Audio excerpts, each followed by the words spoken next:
Walio wengi wamekuwa wakijiuliza, je, ni mnyama gani mwenye uwezo wa kustahimili ukame kwa kipindi kirefu zaidi kuliko wanyama wengine?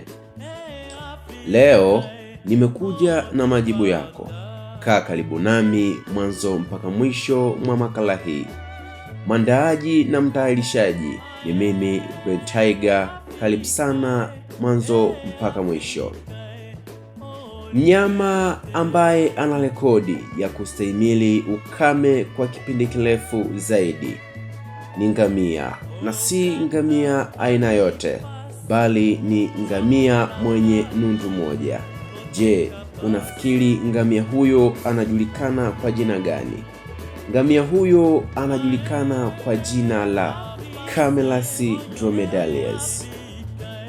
Je, unafikiri kwa nini ngamia huyo aina ya Camelus dromedalis ana uwezo wa kustahimili ukame kwa kipindi kirefu zaidi kuliko wanyama wengine duniani?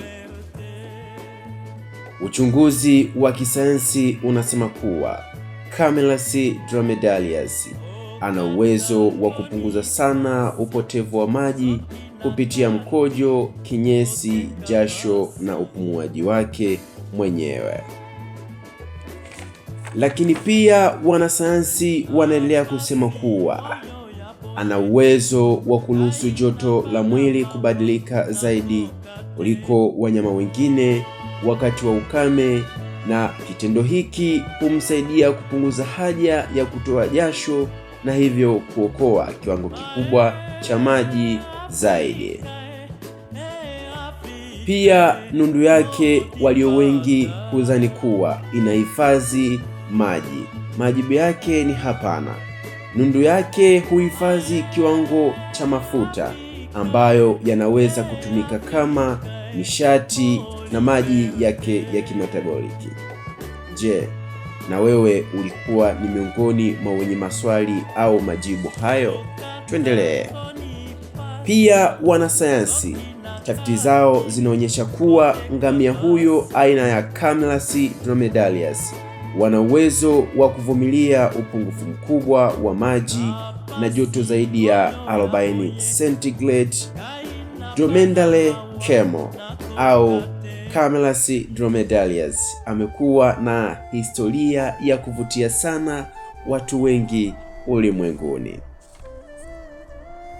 Mwanasayansi anayejulikana kwa jina la Nat Statement ni Ellison anathibitisha fiziolojia yake hii na watafiti wenzake mnamo mwaka 1956 mpaka mnamo mwaka 1957. Tafiti zao za ngamia waliowekwa kwenye mazingira ya joto na bila maji zilionyesha uwezo wa ngamia kubadilisha joto la mwili na kupunguza upotevu mkubwa wa maji.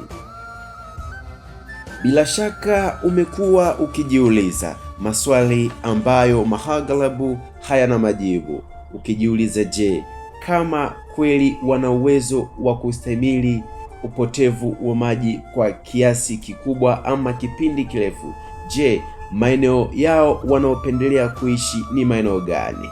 Ondoa shaka. Wanyama hawa aina ya Camelus wanapendelea kukaa maeneo ya jangwa na maeneo yenye ukame, hasa maeneo ya geographical desert, Sahara, maeneo ya Saheli, peninsula ya Arabia na maeneo ya kusini mwa magharibi ya Asia.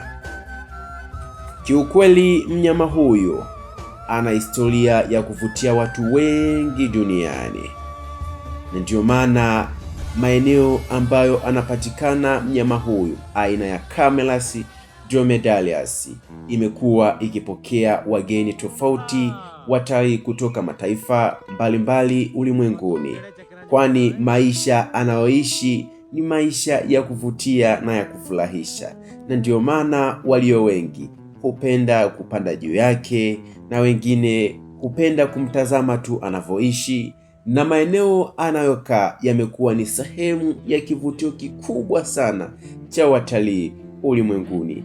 Kiukweli Camelus dromedaris ni mnyama anayevutia.